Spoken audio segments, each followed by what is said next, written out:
All right, let's dive into this unsettling case. Kenneth Allen McDuff, a Texas serial killer.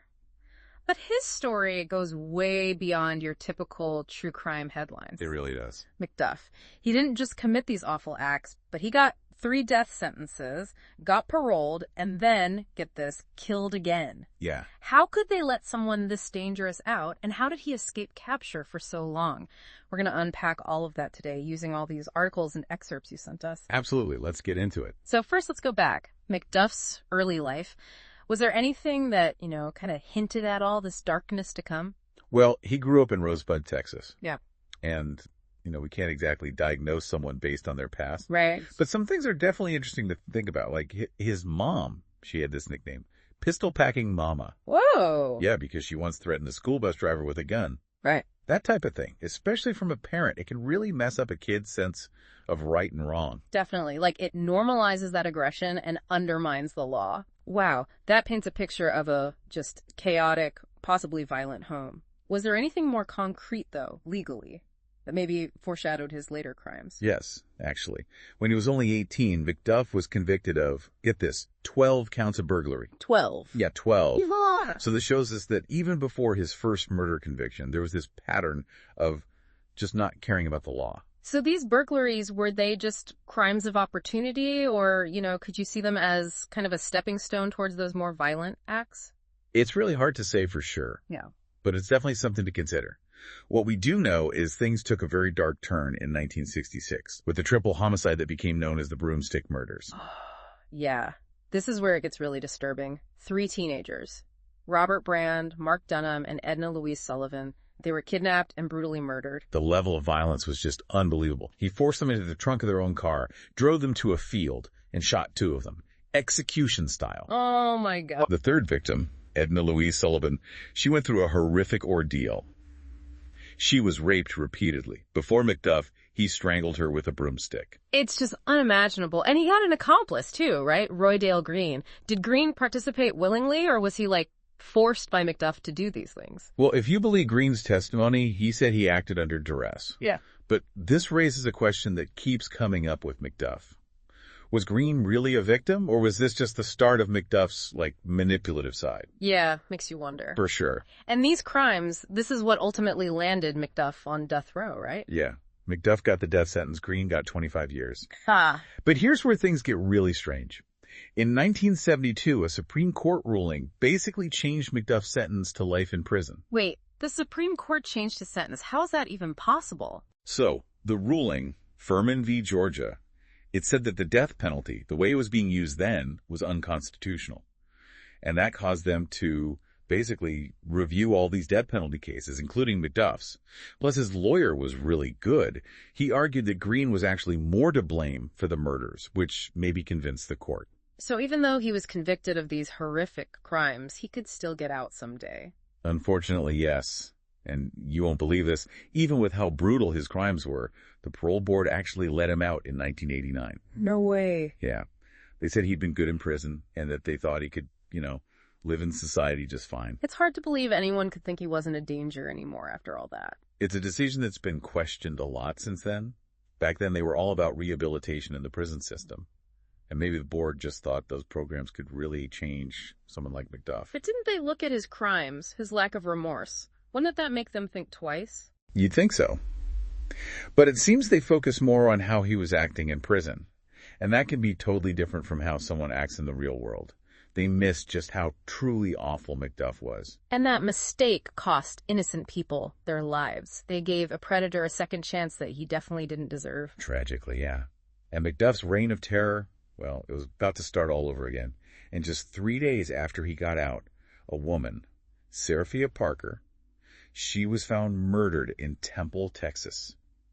They never officially charged McDuff, but the timing, it's scary. Yeah, really makes you think. And this, it kind of becomes a pattern. Vulnerable women, often sex workers, disappearing or turning up dead, not long after they cross paths with McDuff. You mentioned before that his crimes, they were spread out geographically. Was that on purpose, to make it harder to connect them all? It's possible. He moved around Temple to Waco to Austin. Almost like he was trying to stay ahead of the police. Like he was always one step ahead. Yeah. And it kind of worked. No centralized investigation. Plus his victims were, well, often overlooked by society, made it hard to see a clear pattern. But everyone makes mistakes, even the most careful criminals. What led to his capture? Okay, so after Melissa Northrup, the pregnant store clerk, was murdered, McDuff must have felt the pressure. He took off from Texas, went up north to Kansas City, Missouri. Trying to get lost in the crowd. Right. Changed his name to Richard Fowler, got a job collecting garbage. Blending in. Trying to. And we think he might have kept up his criminal activity there. He got arrested for soliciting prostitutes. Knowing his history, that's really worrying. But it was actually something totally random that revealed who he really was. Random? Like what? A coworker, Gary Smithy, he was watching America's Most Wanted. Oh, wow. Yeah. And McDuff's segment came on. Smithy was like, wait a minute, that's my coworker, Richard Fowler. Crazy coincidence. Did he say anything right away? She talked to another coworker, and they called the Kansas City police. Smart move. Yeah. And the police, they didn't mess around, especially with McDuff's record. They got his fingerprints in the prostitution arrest, and bam, they had a match. Wow. It's like that show, America's Most Wanted. It actually did what it was supposed to do. For sure. It helped catch a guy who'd been hiding for years. It really did. And get this, on May 4th, 1992, 6 officers, including the sons of the men who arrested McDuff back in '66, they caught him driving his garbage truck. Wow. What are the chances? It's like the past catching up with him. Definitely. It makes you think about how violence can echo through generations. Yeah, for sure. But with him finally in custody, the focus shifted to, getting justice. His trial for Melissa Northrup's murder, it must have been intense, especially with his past and all the evidence against him. It must have been. The prosecution did a really good job. They talked about how brutal the murder was and how McDuff had this clear pattern of targeting women who were vulnerable. His defense, well, they tried to say he was a changed man, rehabilitated. Oh, come on. Right. They said the evidence wasn't 100% and that there was no proof he killed Melissa Northrup. After everything, it's hard to believe anyone would buy that reformed man story. I know. And the jury, they only took a few hours to decide. Guilty. Wow. Then during sentencing, the prosecution really emphasized how awful the crime was and how McDuff showed zero remorse. They said the only option was death. And the jury agreed. In February 1993, McDuff was sentenced to death. Again, it seemed like justice was finally happening. But there was still Colleen Reed, the young woman taken from the car wash. Still no answers for her. Yeah. And you mentioned McDuff's accomplice, Alva Hank Worley, in that case. Did he know anything about where she was? So Worley was already caught and convicted before they got McDuff. He admitted to helping kidnap and torture Colleen, but said he wasn't there when she was murdered and had no idea where they put her body. So even with McDuff behind bars, her family still didn't have closure. Did McDuff ever say what he did with her body? For years, he refused to talk. Like he didn't care about the pain he'd caused. But then, as his execution got closer, he started playing games. What do you mean by games? He knew he had nothing left to lose. So he said he'd tell him where Colleen's body was, but only if they delayed his execution. He was trying to bargain with the young woman's remains. That's just evil. Did they agree? No, thankfully not. They saw right through it. Just a desperate attempt to buy himself more time. So they said no and kept his execution date. So did he die without ever revealing where she was? Actually, no. Yeah. A few weeks before his execution, he finally told them where her body was. Really? Why would he do that if he wasn't getting anything in return? That's the mystery. Some say maybe he felt a little guilty. But after everything he did, who knows? Others think he just got tired of the whole thing and wanted to control the story one last time. But whatever the reason, Colleen's family finally got to bring her home and bury her. That's at least a little bit of good news in all this. It is. So what about McDuff's final moments? What happened on his execution day? On November 17th, 1998, at the Ellis Unit in Huntsville, Texas, they executed Kenneth Allen McDuff by lethal injection. He didn't say any last words, no apologies, no explanations, just silence, no emotion as the drugs did their work. Sounds like a fitting end for someone who didn't care about human life. Where are his victims buried? McDuff himself, he's buried at the Captain Joe Bird Cemetery. They call it Peckerwood Hill. It's for inmates with no one to claim them.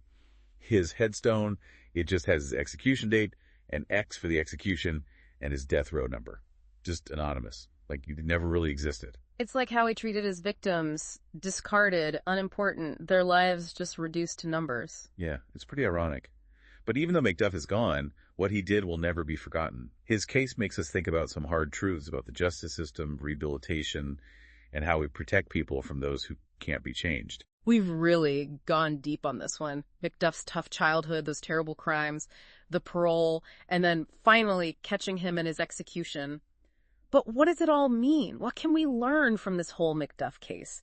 And maybe even more important, how can we stop this kind of thing from happening again? His story really shows us how messed up our justice system can be, especially when it comes to parole. I mean, letting a guy who got 3 death sentences out, a guy who did those unbelievably cruel things, it just doesn't make sense. It makes you ask, how do they even decide if someone's okay to go back into society? Yeah, it feels like a huge mistake. Did they miss any warning signs, or were they just trying to be too nice? Well, back then, in the late 80s, everyone was talking about rehabilitation in prisons. Maybe the board thought those programs could actually fix anyone, even McDuff. But didn't they look at what he did? He didn't even seem... Sorry, wouldn't that make them hesitate? You'd think. Yeah. But it seems like they only cared about how he acted in prison. Yeah. And that's not always how someone acts in the real world, right? They just didn't get how bad McDuff really was, how violent he could be. And that mistake cost innocent people their lives. All because they gave a dangerous guy a second chance when he didn't deserve one. It's true.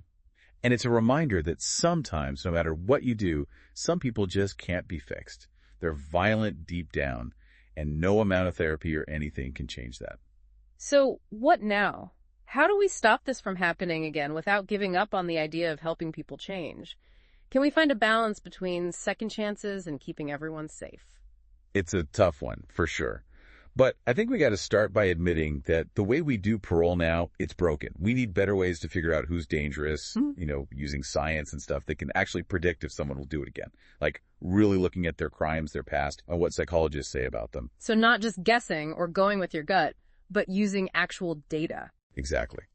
And just as importantly, we need to fix the things that cause violence in the first place. Poverty, drugs, not having a good education, all that stuff can lead to crime. If we deal with those problems, we can stop violent people from even existing. It's about stopping the problem before it starts, not just punishing people after they've already done something wrong. What about the victims, though? What about the people McDuff hurt? That's really important. We can't forget about them and their families. They live with what happened long after the criminal's gone.